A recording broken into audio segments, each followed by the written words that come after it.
স্থানীয়দের কাছে এটি পরিচিত বাস্কেট ফেরি বা ঝুড়ি ফেরি নামে। জটিল এক সমস্যার সমাধানে এখানে একসঙ্গে কাজ করছেন চীনের ধান প্রজনন বিশেষজ্ঞ ও কৃত্রিম বুদ্ধিমত্তা প্রকৌশলীরা।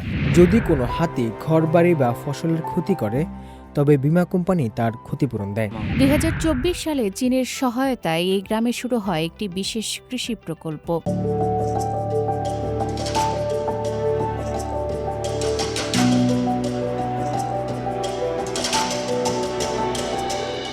সবাইকে স্বাগত জানাচ্ছি সিএমজি বাংলার সাপ্তাহিক আয়োজন সবুজ পৃথিবী অনুষ্ঠানে। কৃষিভিত্তিক এই আয়োজনে পুরো সময় আছি আমি আফরিন মিম। কৃষি উৎপাদন আর পরিবেশ বান্ধব নানা ঘটনার ৭১৭ নিয়ে আমাদের আয়োজন সবুজ পৃথিবী।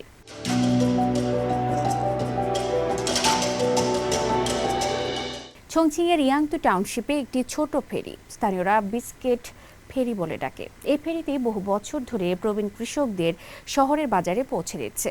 ভোরে প্রায় ১৪০ জন কৃষক তাদের সবজি ও বিভিন্ন প্রাণী সম্পদ নিয়ে ২ ঘন্টার যাত্রা করে। যাত্রা দীর্ঘ হলেও এটি সাশ্রয়ী, সহজ এবং নির্ভরযোগ্য। ২০১৬ সালে নতুন এক্সপ্রেসওয়ে চালু হলেও ফেরিটি তাদের জন্য এখনও জীবন সংযোগ।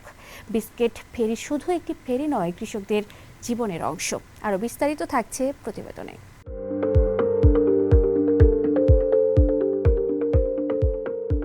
ভোরের আলো ফোটার আগে ইয়াংজি নদীর নিস্তব্ধতা ভেঙে ভেসে আসে একটি পরিচিত সাইরেন।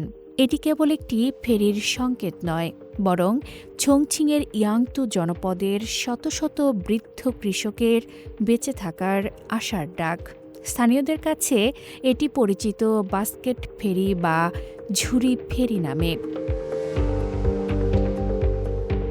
ইউচংখ ২১৮০ পুরনো এই ফেরিটি প্রতিদিন ২ ঘন্টার পথ পাড়ি দিয়ে ৭টি ঘাট ঘুরে পৌঁছায় চংচিয়াং কাউন্টিতে। যাত্রী বলতে অধিকাংশই বৃদ্ধ কৃষক, যাদের সন্তানরা কাজের তাগিদে পাড়ি জমিয়েছেন দূরের শহরে। পিঠের ঝুড়িতে থাকা টাটকা শাকসবজি আর হাঁস মুরগি নিয়ে তারা শহরে যান ২ পয়সা আয়ের আশায়। ২০১৬ সালে নতুন এক্সপ্রেসওয়ে হওয়ার পর ফেরিটি প্রায় বন্ধ হতে বসেছিল, কিন্তু ক্যাপ্টেন ছিন তাইয়ের ছেলে ছিন ইউয়ানচো যখন বাবার এই লড়াইয়ের গল্প সোশ্যাল মিডিয়ায় শেয়ার করলেন, তখন ঘটল এক অলৌকিক ঘটনা। এই সাধারণ কৃষকদের জীবন সংগ্রাম ছুঁয়ে গেল কোটি মানুষের হৃদয়। কিছু ভালো মানুষ লাইভ দেখে বলেন, আমি এই দাদা দিদাদের জন্য টিকিট কিনতে টাকা পাঠাতে চাই। প্রথমে আমি এটি গ্রহণ করতে সাহস পাইনি। দেশ জুড়ে সাধারণ মানুষের ভালোবাসার হাত বাড়িয়ে দিলেন নেটিজেনরা। অনুদানের টাকায় এখন এই কৃষকদের জন্য ফেরিতে আয়োজন করা হয় বিনামূল্যে সকালের নাস্তা। এমনকি অনেক সময় পুরো ফেরির টিকিটও কিনে নেন নাম না জানা কোনো সহৃদয় ব্যক্তি। প্রতিটি পয়সার হিসাব লাইভ স্ট্রিমিংয়ের মাধ্যমে স্বচ্ছ রাখা হয়, যা তৈরি করেছে এক অভূতপূর্ব বিশ্বাস। এই বৃদ্ধ মানুষগুলো অনেক কষ্ট করেন। আমি মনে প্রাণে চাই তারা যেন ভালো একটা আয় করতে পারেন। কৃষকদের পাশে দাঁড়ানোটা কেবল একদিন বা ১ বছরের বিষয় নয়। আমরা এখানে যা করছি তার মাধ্যমে আমি আশা করি সবাই যেন নিজ নিজ অঞ্চলের পণ্য ও ঐতিহ্যের প্রতি ভালোবাসায় উদ্বুদ্ধ হন। সকাল ৯টায় যখন ফেরিটি ঘাটে পৌঁছায়, সেখানে আগে থেকেই প্রস্তুত থাকেন একদল স্বেচ্ছাসেবক। তারা পিঠে তুলে নেন বৃদ্ধদের ভারী ঝুড়িগুলো। স্থানীয় প্রশাসনও পিছিয়ে নেই। কৃষকদের সুবিধার্থে ঘাটের পাশেই তৈরি করে দেওয়া হয়েছে বিশেষ বাজার এলাকা। মজার ব্যাপার হলো, অনেক সময় কৃষকদের বাজারে বসার আগেই অনলাইনে তাদের সবজি বিক্রি হয়ে যায়। নেটিজেনরা কেবল সাহায্য করার জন্যই এই সবজি কেনেন। অবিকৃত সবজিগুলো ক্যাপ্টেন ছিন নিজেই কিনে নেন, যাতে কোনো বৃদ্ধকে খালি হাতে এবং ভারী ঝুড়ি নিয়ে বাড়ি ফিরতে না হয়। আমাদের জীবন এখন সূর্যের আলোয় ভরা। অনলাইন দাতাদের কারণে খাবারের জন্য কোনো খরচ নেই। যদি কোনো দিন স্পন্সর না থাকে তবে দাম মাত্র ৮ ইউয়ান। যেসব সবজি বিক্রি হয়নি দর্শকরা তা কিনে নেন। তাদের অর্থ কঠোর পরিশ্রমের। এইভাবে তাদের সহায়তা সত্যি আনন্দ দেয়। সকালে উঠে গরম নাস্তা পাই, সবজিগুলো বিক্রি হয়ে যায়। এর চেয়ে খুশির আর কি হতে পারে? আমাদের জীবন এখন রোদেলা দিনগুলোর মতো উজ্জ্বল। পুরনো ফেরিটি খুব শীঘ্রই অবসরে যাচ্ছে। সরকারের সহযোগিতায় আসছে আধুনিক এসি ফেরি। তবে যন্ত্র বদলালেও বদলাচ্ছে না মানুষের প্রতি মানুষের এই ভালোবাসা। চংচিংয়ের এই ছোট্ট ফেরিটি আজ প্রমাণ করেছে ইন্টারনেটের শক্তি কেবল তথ্যে নয়, মানুষের চোখের জল মুছতেও ব্যবহার করা যায়। যান্ত্রিক এই যুগেও যে মানবিকতা ফুরিয়ে যায়নি তার এক অনন্য দৃষ্টান্ত তৈরি হয়েছে চীনের ইয়াংজি নদীতে। আফরিন মিম, সিএমজি বাংলা।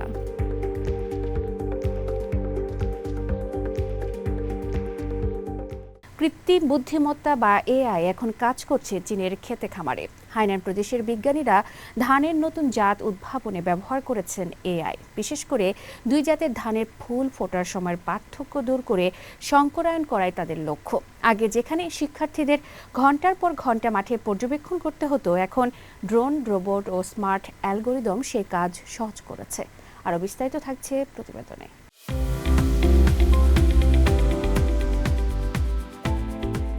চীনের দক্ষিণাঞ্চলের দ্বীপ প্রদেশ হাইনান।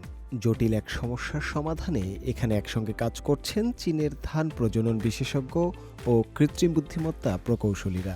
দুটি ভিন্ন ধানের ফুল ফোটার সময়ের পার্থক্য দূর করে সফল সংকরায়ন নিশ্চিত করাই তাদের লক্ষ্য। চীনের জাতীয় ধান গবেষণা ইনস্টিটিউটের গবেষক চাং কুয়াংহং প্রায় ৩০ বছর ধরে ধানের বীজ উন্নয়ন নিয়ে কাজ করছেন। তার লক্ষ্য ছিল ইন্ডিকা ও জাপনিকা ধানের সংকরায়নে উন্নত জাত তৈরি করা। কিন্তু দুটি জাতের ফুল ফোটার সময় আলাদা হওয়ায় পরাগায়ন করা কঠিন হয়ে পড়ে। আমাদের প্রায় ৪০ থেকে ৫০ জন স্নাতকোত্তর ও পিএইচডি শিক্ষার্থী প্রতিদিন সকাল ৮টা থেকে দুপুর ২টা পর্যন্ত ধান গাছ পর্যবেক্ষণ করত। কাজটি খুব ক্লান্তিকর ছিল। যে তথ্য পেতাম তাও যথেষ্ট নির্ভুল ছিল না। এই সমস্যার সমাধানে তিনি সহায়তা নেন চাং চিয়ানহুয়া নেতৃত্বাধীন একটি কৃত্রিম বুদ্ধিমত্তা দলের। তারা হাইনানের সানইয়া শহরের নানফান বীজ প্রজনন কেন্দ্রে স্মার্ট কৃষি নিয়ে গবেষণা করছেন। এআই দলটি বিভিন্ন কাস্টমাইজ এআই সমাধান দিচ্ছে, যেমন দূরবর্তী আইওটি পর্যবেক্ষণ ব্যবস্থা বা পোকামাকড় ও রোগ শনাক্তে এআই এর চশমার ব্যবহার। এআই দলটি ধানের ফুল ফোটার সময় বহু ছবি সংগ্রহ করে এবং বড় ভাষা মডেলকে প্রশিক্ষণ দেয়, যাতে এটি বুঝতে পারে কোন ফুল পরাগায়নের জন্য তৈরি এবং কোনটি নয়। এরপর তারা মাঠ পর্যায়ে পরীক্ষার জন্য ড্রোন ব্যবহার করে, কিন্তু প্রথম পরীক্ষার ফল আশানুরূপ ছিল না। ড্রোন বেশি উঁচুতে উড়লে ছবি পরিষ্কার হয় না, আবার খুব নিচুতে উড়লে বাতাসের কারণে ধানের পাতা নড়ে যায়। ধানের ফুল খুবই ছোট, চুলের চেয়ে সামান্য মোটা, তাই পরাগায়নের জন্য ফুলটি খোলা কিনা তা শনাক্ত করতে অত্যন্ত উচ্চ নির্ভুলতা দরকার।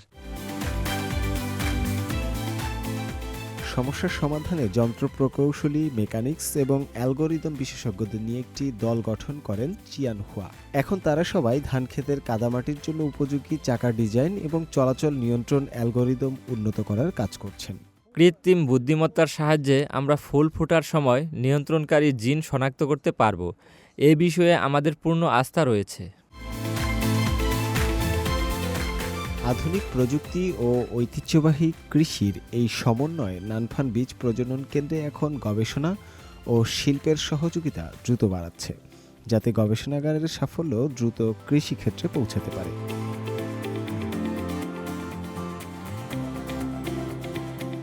চীনের দক্ষিণ পশ্চিম অঞ্চলের ইউনান প্রদেশের গহীন রেইন ফরেস্টে এখন রচিত হচ্ছে এক অন্যরকম মিতালির গল্প। একদিকে বুনো এশীয় হাতির দল, আর অন্যদিকে তাদের পাহারায় নিয়োজিত একদল নিবেদিত প্রাণ মানুষ। স্থানীয় মানুষের বসতি আর বুনো হাতির বিচরণ ক্ষেত্রের সীমানা যেখানে মিলেমিশে একাকার, সেখানেই চলছে এক অনন্য সহাবস্থানের লড়াই। হাতি ও মানুষের এই সহাবস্থান ও তাদের মধ্যে মিতালির গল্প নিয়ে থাকছে এবারের প্রতিবেদন। দক্ষিণ পশ্চিম চীনের ইউনান প্রদেশের চিয়াংচিং কাউন্টি প্রায় ৫০-এরও বেশি বুনো এশীয় হাতি বাস করে এখানে। শীতের শুরুতে যখন জঙ্গলে খাবারের অভাব দেখা দেয়, তখন এই বিশালদেহী প্রাণীরা খাবারের সন্ধানে চলে আসে লোকালয়ে। এ সময় চীনে নববর্ষ বা বসন্ত উৎসব হওয়ার কারণে এই কাউন্টির রাস্তাঘাটে মানুষের আনাগোনা বেড়ে যায়। তখন এই হাতিদের গতিবিধির উপর নজর রাখা এবং গ্রামবাসীদের সতর্ক করা হয়ে ওঠে জীবন মরণ সমস্যা। এই কঠিন কাজটির নেতৃত্ব দিচ্ছেন 50 বছর বয়সী তিয়াও ফাশিং। প্রায় 1000 বর্গ কিলোমিটার এলাকা জুড়ে হাতিদের গতিবিধি পর্যবেক্ষণ করেন তিনি এবং তার দল। একসময় এই কাজ পায়ে হেঁটে করতে হতো এবং হাতির পায়ের ছাপ অনুসরণ করে, যা ছিল অত্যন্ত ঝুঁকিপূর্ণ। তিয়াও স্মৃতিচারণ করে বলেন, শুরুর দিকে আমার পরিবার চাইতো আমি এই কাজ ছেড়ে দেই, কিন্তু আমি ভাবতাম আমরা যদি সতর্ক সংকেত না পাঠাই তবে গ্রামের মানুষ মাঠে কাজ করতে গিয়ে নিরাপদ বোধ করবে না। বর্তমানে আধুনিক প্রযুক্তির ছোঁয়ায় এই কাজ অনেক সহজ ও নিরাপদ হয়েছে। এখন ড্রোন ব্যবহার করে হাতির অবস্থান নিখুঁতভাবে শনাক্ত করা হয়। সম্প্রতি ড্রোনের ফুটেজে দেখা গেছে 10টি হাতির একটি দল ভুট্টা খেতে খাবার খাচ্ছে, যার মধ্যে মাত্র 2 মাস বয়সী একটি শাবকও ছিল। বুনো হাতি লোকালয়ে এলে ফসলের ক্ষতি হওয়াটাই স্বাভাবিক, কিন্তু এই সমস্যার সমাধানে ইউনান প্রদেশ 2010 সাল থেকেই একটি সরকারি জননিরাপত্তা বীমা ব্যবস্থা চালু করা হয়েছে। যদি কোনো হাতি ঘরবাড়ি বা ফসলের ক্ষতি করে তবে বীমা কোম্পানি তার ক্ষতিপূরণ দেয়। ক্ষতিপূরণ এখন বেশ সন্তোষজনক। হাতিরা খেয়ে চলে যায় আর আমরা ক্ষতিপূরণ পাই। ব্যাপারটা অনেকটা এমন যেন আমরা ওদের লালন পালন করছি। এটাই তো প্রকৃত সহাবস্থান। বুনো হাতিদের জন্য একটি স্থায়ী ও নিরাপদ আবাসন তৈরির লক্ষ্যে চীন সরকার এখন এশীয় হাতি জাতীয় উদ্যান প্রতিষ্ঠার কাজ দ্রুত এগিয়ে নিয়ে যাচ্ছে। সিচুয়ান, বান্না, পুয়ের সিটি এবং লিনখাংয়ের 6টি কাউন্টি জুড়ে প্রায় 38,600 হেক্টরের বেশি এলাকা নিয়ে এই উদ্যান গড়ে তোলা হচ্ছে। এই উদ্যান তৈরির মূল লক্ষ্য হল হাতির আবাসস্থল পুনরুদ্ধার ও পরিবেশগত সংস্কারের পাশাপাশি মানুষ ও বন্যপ্রাণীর মধ্যকার দীর্ঘদিনের দ্বন্দ্ব নিরসন করা, সেই সঙ্গে জনসাধারণের মধ্যে সচেতনতা বৃদ্ধি এবং পর্যটন শিল্পের টেকসই উন্নয়নের মাধ্যমে বন্যপ্রাণী ও মানুষের মধ্যে একটি ভারসাম্যপূর্ণ সহাবস্থান নিশ্চিত করাই এই প্রকল্পের অন্যতম প্রধান উদ্দেশ্য। পর্যবেক্ষক দলের নেতা তিয়াও ফাশিংয়ের স্বপ্ন আরও বড়। তিনি চান এই জাতীয় উদ্যানের মাধ্যমে স্থানীয় মানুষ পর্যটন শিল্পের সাথে যুক্ত হয়ে স্বাবলম্বী হবে, আর হাতিরা পাবে তাদের নিজেদের এক নিরাপদ নীড়, যেখানে মানুষ ও প্রকৃতির লড়াই থাকবে না, থাকবে শুধু সম্প্রীতি। হোসনে মুবারক সৌরভ, সিএমজি বাংলা। উত্তর জিম্বাবুয়ের মাশানোল্যান্ড সেন্ট্রাল প্রদেশে অবস্থিত জিন্ডি গ্রামে চীন জিম্বাবুয়ের কৃষি সহযোগিতার মাধ্যমে গ্রামের চেহারা বদলে যাচ্ছে। একসময় খরা ও পানির অভাবে ফসল ফলাতেও কষ্ট হতো। এখন সৌরশক্তি চালিত পানির পাম্প ও পাইপলাইন থেকে দিনে 55,000 লিটার পানি সরবরাহ করা হচ্ছে। আরও বিস্তারিত থাকছে প্রতিবেদনে।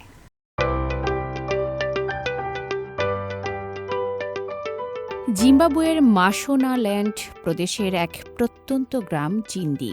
কিছুদিন আগেও যেখানে ছিল শুধু হাহাকার আর ধুধু বালুচর, আজ সেখানে লাঙ্গলের শব্দ আর পাম্পের গুঞ্জনে মুখরিত। রোদে চিকচিক করা সোনার প্যানেল আর পাইপ দিয়ে বয়ে চলা স্বচ্ছ পানি বদলে দিয়েছে পুরো গ্রামের চেহারা। জিন্দি গ্রামের মানুষের জীবন ছিল পুরোপুরি প্রকৃতির ওপর নির্ভরশীল। খরা এলে মাঠ ফেটে চৌচির হয়ে যেত, ঘরে তোলার মতো কোনো ফসল থাকত না। অভাব আর অনটন ছিল তাদের নিত্যসঙ্গী। 2024 সালে চীনের সহায়তায় এই গ্রামে শুরু হয় একটি বিশেষ কৃষি প্রকল্প। একদল দক্ষ চীনা কৃষি বিশেষজ্ঞ গ্রামে এসে সাধারণ মানুষের পাশে দাঁড়ান। তাদের প্রধান লক্ষ্য ছিল পানির অভাব দূর করা। তারা গ্রামে গভীর নলকূপ বসান এবং বিদ্যুৎ সমস্যার সমাধানে বসিয়ে দেন সোলার প্যানেল। এখন এই ব্যবস্থায় প্রতিদিন প্রায় 55,000 লিটার পানি পাওয়া যাচ্ছে।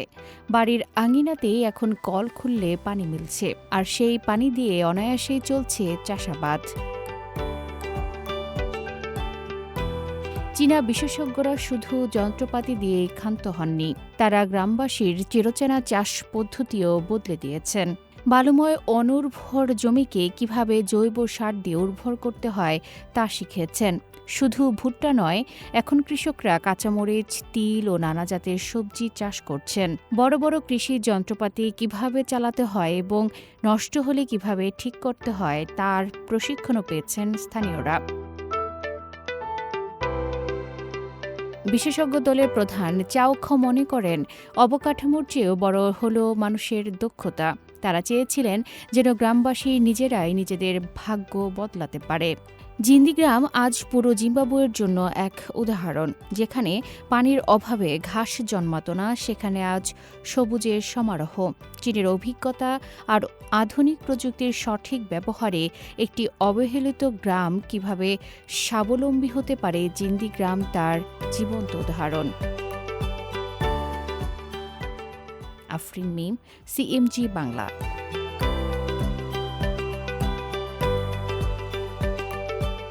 প্রিয় দর্শক, আমরা অনুষ্ঠানে একদম শেষ পর্যায়ে চলে এসেছি। অনুষ্ঠানটি টেলিভিশনের পাশাপাশি সামাজিক যোগাযোগ মাধ্যমে দেখতে www.facebook.com/cmg বাংলা এবং ইউটিউব চ্যানেল সিএমজি বাংলাতে ক্লিক করুন। আগামী সপ্তাহে আবার দেখা হবে একই দিন একই সময়। সবাই ভালো থাকুন, নিরাপদে থাকুন, আর থাকুন সবুজের সঙ্গে।